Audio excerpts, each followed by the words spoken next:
আজকে আমরা যাচ্ছি একটা ভালো জায়গায় লাইতে। তো চলো তোমরা পুরো ব্লগটা দেখো, তাহলে সব কিছু বুঝতে পারবে। সব কিছু তোমরা শুরু থেকে দেখো, নাহলে বুঝতে পারবে না। তো চলো ব্লগটা এখন থেকে স্টার্ট করছি, ব্লগটা অবশ্যই শুরু থেকে দেখবে। আমরা খুঁজে নিলাম একটা চুলা, কারণ ওখানে আমরা ভাসবো, তার জন্য এই চুলাটা নিলাম। তারপর আমরা দুজনে বেরিয়ে পড়লাম যাওয়ার জন্য ওখানে লাইতে। তো সাইকেলটা খুঁজি, তো সাইকেল আমরা পেয়ে গেলাম। তো সাইকেল আমরা চুলাটা নিয়ে চললাম লাইতে। তো তারপর আমরা আমার 3 কোটি টাকার কেটিএমটাকে নিয়ে বেরিয়ে পড়লাম লাইতে যাওয়ার উদ্দেশ্যে। তো আমার কিন্তু এই পিছনের ছোটো বড় ছেলেটাই কিন্তু বিশ্বাস নেই, তার জন্য আমি সাইকেলটা চালাচ্ছি আর শালা হাতি চুপচাপ বসে আছে, দেখো ও টানছেও না একটু। তো তারপর ভাবলাম তোমাদেরকেও একটু রোডটা দেখাই, কারণ আমরা দেখতে দেখতেই যাচ্ছি, তোমাদেরকেও দেখাই। আমার কিন্তু একটা ব্লগ চ্যানেল ছিল, সেটা আজকে ব্যান্ড হয়ে গেছে ইউটিউব থেকে। আমার খুব কষ্ট হচ্ছে, আর এখন থেকে আমি সব ভিডিও এই চ্যানেলেই ছাড়বো। তোমরা কিন্তু অবশ্যই আমাকে এই চ্যানেলে সাপোর্ট করবে। তো চলো আমরা এবার মাঠ ঘাট দেখতে দেখতে লাইতে চলে যাই।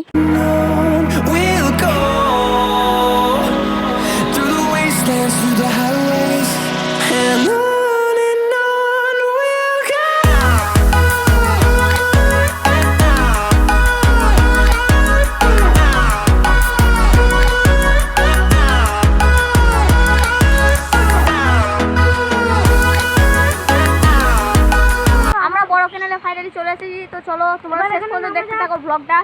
আমরা অনেক কিছুই করবো লাস্ট পর্যন্ত, তোমরা দেখতে থাকো শুধু। আর গাইস দেখো এখানে ঢেউটা শুধু দেখো, একবার তলাটা দেখো। এখানে কিন্তু ডাইরেক্ট পানিটা এই যে এইদিকে যাচ্ছে, এখানে জালটা পাতা আছে মাছ যাওয়ার জন্য। আর আমার বন্ধু এদিকে দিল জোরে লাফ। আমার বন্ধু দেখো এখানে নেমে পড়েছে। আমার বন্ধু এদিকে তাকাও একবার, কেমন পানিটা কেমন। আমার বন্ধু এদিকে বসে পড়লো দেখো।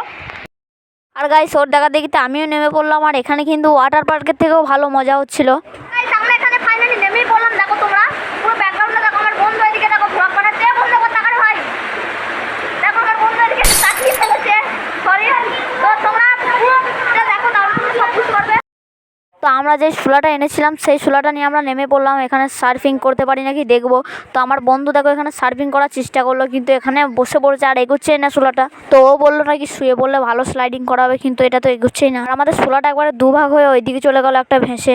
আর এইদিকেই কোচিন আমাকে বলছে এখান থেকে উঠতে, কারণ ওদের জাল পাতা আছে, ওদের লোকসান হয়ে যাবে আমরা যদি নামি।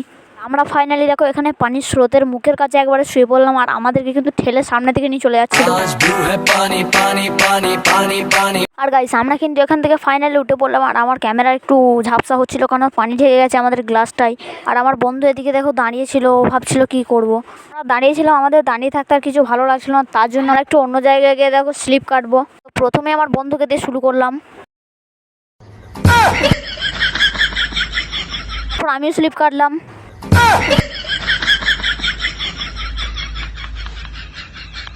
তারপর আমরা আবার চলে এলাম ঢেউয়ের মুখে, কারণ আমাদের পিছনের প্যান্টে অনেকটা পাঁক লেগে গেছে, ওখানে তোমরা দেখতেই পেলে অনেক পাঁক ছিল। তো তারপর আমরা ফাইনালি পানি থেকে উঠে বললাম এবার আমরা যাব বাড়ি। তো আমরা আমাদের সাইকেলের কাছেও চলে এলাম।